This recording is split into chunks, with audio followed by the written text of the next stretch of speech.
Delhi NCR में बढ़ते वायु प्रदूषण की वजह से आज से सभी स्कूल बंद, ऑनलाइन होगी बच्चों की पढ़ाई। सुप्रीम कोर्ट ने बढ़ते प्रदूषण पर लगाई दिल्ली सरकार को फटकार, 12वीं तक के सभी क्लास बंद करने का आदेश।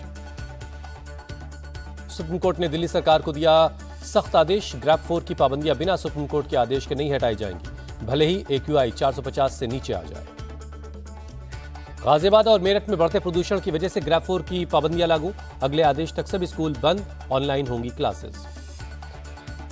नोएडा में 23 नवंबर तक सभी स्कूलों को बंद करने का आदेश, जिले में वायु प्रदूषण खतरनाक स्तर तक पहुंचा। प्रदूषण को लेकर सियासत भी हाई, दिल्ली के पर्यावरण मंत्री गोपाल राय ने कहा, पूरा उत्तर भारत गंभीर पोल्यूशन की चपेट में है, लेकिन केंद्र सरकार सो रही है। आप नेता मनीष सिसोदिया ने भी बीजेपी को घेरा, कहा पूरा भारत आपदा से गुजर रहा है, लेकिन बीजेपी को इसे गंभीरता से लेना चाहिए। प्रदूषण पर LGV सक्सेना ने कहा, इसमें कोई शक नहीं कि दिल्ली में प्रदूषण बढ़ा है, लेकिन एंटी स्मॉग सिस्टम लगने से 20% प्रदूषण कम हुआ। पंजाब में पराली जलाने की 1251 नई घटनाएं सामने आई, जो कि इस सीजन में सबसे ज्यादा है। महाराष्ट्र के पूर्व गृह मंत्री अनिल देशमुख पर देर रात हुआ हमला, अनिल देशमुख के सिर में लगी चोट, अस्पताल में भर्ती करवाना पड़ा। चुनावी सभा से लौटते वक्त काटोल जलालखेड़ा रोड पर अनिल देशमुख की गाड़ी पर पथराव हुआ, गाड़ी का शीशा टूटा। देशमुख को काटोल के अस्पताल में इलाज के लिए ले जाया गया, पत्थर लगने से सिर में चोट आई और खून बहने लगा। पथराव के बाद हमलावर मौके से फरार, पुलिस केस दर्ज कर मामले की जांच में जुटी है, हमलावर की तलाश की जा रही है। अस्पताल के बाहर अनिल देशमुख के समर्थकों का हंगामा, पुलिस और बीजेपी के खिलाफ नारेबाजी हुई। शिवसेना सांसद संजय राउत ने अनिल देशमुख पर हुए हमले को बताया पॉलिटिकल अटैक, ट्वीट कर लिखा, देवेंद्र फडणवीस के नागपुर में अनिल देशमुख पर हमला हुआ है। ब्राजील के रियो डी जेनेरियो में 19वें G20 शिखर सम्मेलन की शुरुआत हुई। पीएम मोदी और ब्राजील के राष्ट्रपति लूला डिसिल्वा सभी सदस्य देशों ने साथ में फोटो खिंचवाई। 19वें G20 शिखर सम्मेलन में पीएम मोदी ने कहा, नई दिल्ली के जन केंद्रित फैसलों को ब्राजील ने आगे बढ़ाया। शिखर सम्मेलन का मुख्य मुद्दा भूख और गरीबी के खिलाफ वैश्विक गठबंधन तैयार करना। पीएम मोदी ने अपने संबोधन में कहा, यह साफ है कि एक पृथ्वी, एक परिवार, एक भविष्य इस शिखर सम्मेलन में भी उतना ही प्रासंगिक है जितना पिछले साल था। G20 शिखर सम्मेलन के मौके पर पीएम मोदी ने की इटली के पीएम जॉर्जिया मेलोनी से मुलाकात, दोनों देशों के आपसी रिश्तों पर द्विपक्षीय बैठक हुई। रियो डी जेनेरियो में प्रधानमंत्री मोदी और फ्रांस के राष्ट्रपति इमैनुअल मैक्रों की द्विपक्षीय बैठक हुई, कई अहम मुद्दों पर बातचीत हुई। रियो डी जेनेरियो में पीएम मोदी ने G20 शिखर सम्मेलन से अलग नॉर्वे के पीएम जोनास गहर स्टोर के साथ भी द्विपक्षीय बैठक की, कई अहम मुद्दों पर चर्चा हुई। पीएम ने इंडोनेशिया के राष्ट्रपति प्रबोवा सुबियांटो से भी मुलाकात की, आपसी रिश्तों को मजबूत करने पर हुई चर्चा। G20 शिखर सम्मेलन में अमेरिकी राष्ट्रपति जो बाइडेन ने उठाया यूक्रेन का मुद्दा, सभी देशों से यूक्रेन की संप्रभुता की रक्षा और जंग की समाप्ति के लिए कदम उठाने की अपील की। महाराष्ट्र और झारखंड में चुनाव प्रचार थमते ही अमृतसर पहुंचे राहुल गांधी, स्वर्ण मंदिर में माथा टेका। राहुल गांधी ने गोल्डन टेम्पल में सेवा भी की, दर्शन के लिए आए श्रद्धालुओं को पानी पिलाया, कई नेता भी उनके साथ मौजूद हैं। स्वर्ण मंदिर में राहुल गांधी को VIP ट्रीटमेंट मिलने पर भड़की एक महिला, कहा गुरु के दरबार में सब बराबर हैं, VIP गुरु के घर के बाहर होंगे। महाराष्ट्र में प्रचार के आखिरी दिन राहुल गांधी का एक हैं तो सेफ हैं के नारे पर तंज, पोस्टर जारी कर मोदी और अडानी पर साधा निशाना, कहा सवाल यह है कि सेफ कौन है। राहुल गांधी ने धारावी के रीडेवलपमेंट प्रोजेक्ट को लेकर भी बीजेपी को घेरा, कहा एक व्यक्ति के लिए धारावी को खत्म किया जा रहा है।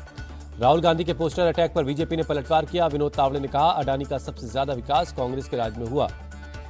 राहुल गांधी के आरोप को विनोद तावड़े ने फेक बताया, कहा MBA सरकार के समय बनी टेंडर शर्तों के आधार पर अडानी को प्रोजेक्ट मिला है। बीजेपी नेता संबित पात्रा ने भी राहुल गांधी को आड़े हाथों लिया, कहा छोटा पोपट ने कांग्रेस का सब कुछ चौपट कर दिया।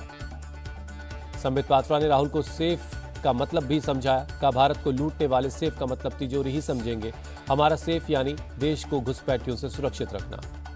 राज ठाकरे ने उद्धव ठाकरे को गद्दार बताया, कहा जो पार्टी छोड़कर गए वो गद्दार नहीं, उद्धव ने अपने स्वार्थ के लिए पार्टी से गद्दारी की। सीएम शिंदे ने भी उद्धव ठाकरे को गद्दार बताया, कहा उन्होंने गठबंधन तोड़ा, बीजेपी और महाराष्ट्र के साथ विश्वासघात किया।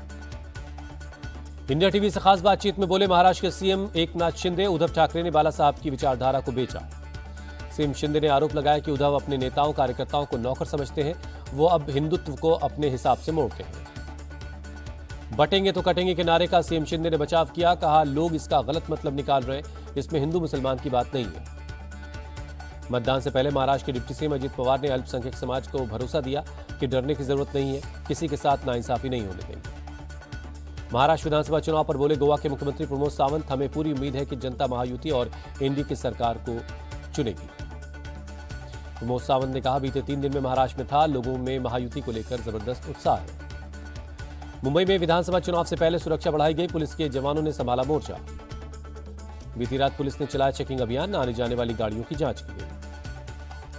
झारखंड में चुनाव प्रचार के आखिरी दिन सीएम हेमंत सोरेन ने बीजेपी को घेरा, जनता को फंसाने के लिए झूठे वादे कर रही है बीजेपी।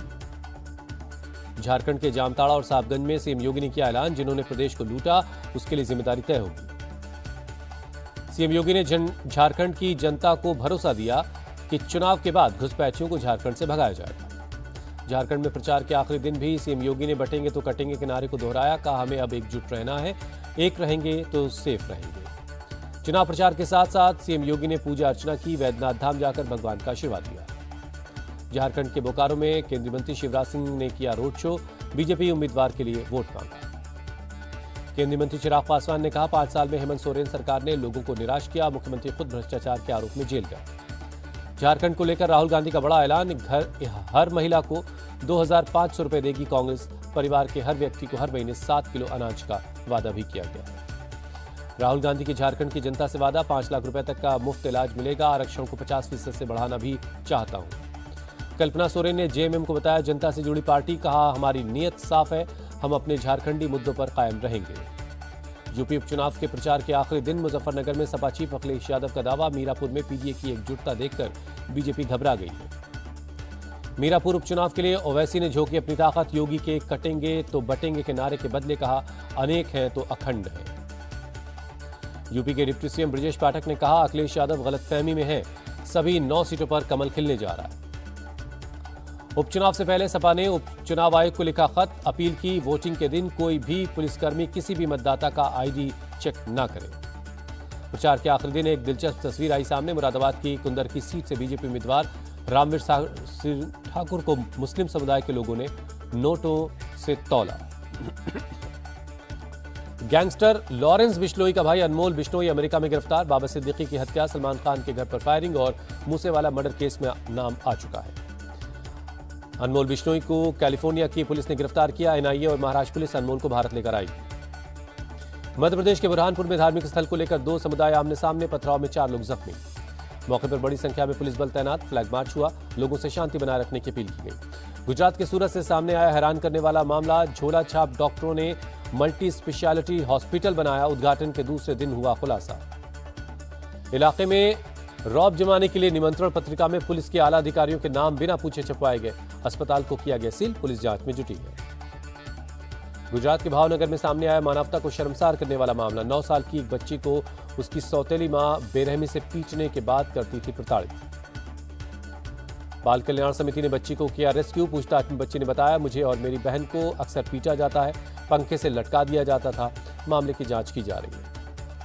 ओडिशा के झारसुगुड़ा में जमीन को लेकर विवाद, रिटायर्ड अधिकारी के बेटे ने सरेआम फायरिंग की।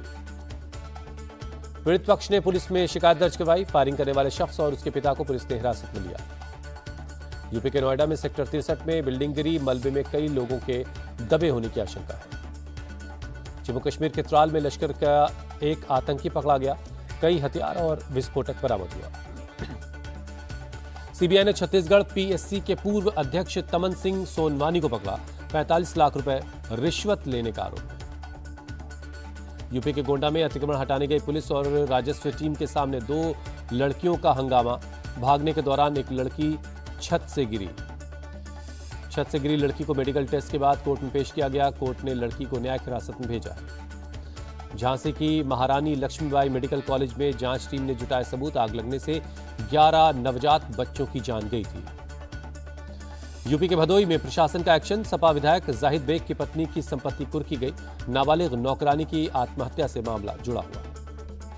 यूपी के दादरी में गौमांस की तस्करी का मामला, मथुरा लैब में गौमांस की पुष्टि, नोएडा पुलिस ने कंटेनर के ड्राइवर शिव शंकर और उसके सहयोगी सचिन को पकड़ा। शिव शंकर और सचिन से पूछताछ के बाद पुलिस ने दादरी के एसपीजे कोल्ड स्टोर पर मारा छापा, वहां भी गौमांस मिला। कोल्ड स्टोर के मालिक, डायरेक्टर और स्टोर मैनेजर को पकड़ा गया। मुरादाबाद के रामगंगा विहार में 3 कैफे के बाहर बजरंग दल का प्रोटेस्ट, तीनों कैफे में नाबालिग हिंदू लड़कियों से गलत काम करवाने का आरोप।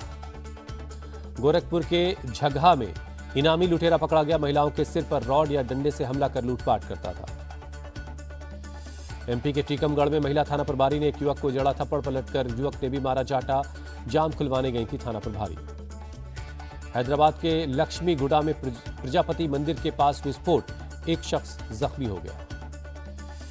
यूपी बोर्ड ने 10वीं और इंटरमीडिएट की परीक्षा का ऐलान किया। दोनों की परीक्षाएं 24 फरवरी 2025 से शुरू होकर 12 मार्च तक चलेंगी। छत्तीसगढ़ के चित्रकूट में बस्तर आदिवासी विकास प्राधिकरण की बैठक, सीएम विष्णुदेव साय समेत कई मंत्री शामिल हुए। सीएम विष्णुदेव साय ने चित्रकूट में लगी प्रदर्शनी को देखा। पारंपरिक परिधान में ढोल बजाते दिखे। मध्य प्रदेश के पूर्व सीएम कमलनाथ 78 साल के हुए। छिंदवाड़ा में अपने समर्थकों के बीच केक काटकर जन्मदिन मनाया। खास मौके पर कमलनाथ ने पूजा अर्चना की। कवि सम्मेलन का भी आयोजन हुआ।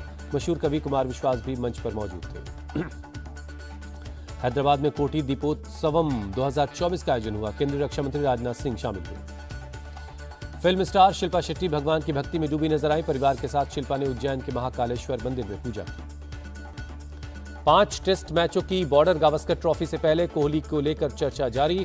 ट्रेविस हेड ने कहा, विराट कोहली के पास अपने पल होंगे लेकिन उम्मीद है कि बहुत ज्यादा नहीं। सुनील गावस्कर को विराट कोहली से अच्छे प्रदर्शन की उम्मीद है। बोले, ऑस्ट्रेलिया में रन बनाने के लिए बहुत भूख होगी। भारत के पूर्व मुख्य कोच रवि शास्त्री का बॉर्डर गावस्कर ट्रॉफी को लेकर बड़ा बयान। कहा, पहले 2 टेस्ट मैचों में अच्छी शुरुआत करने की जरूरत है।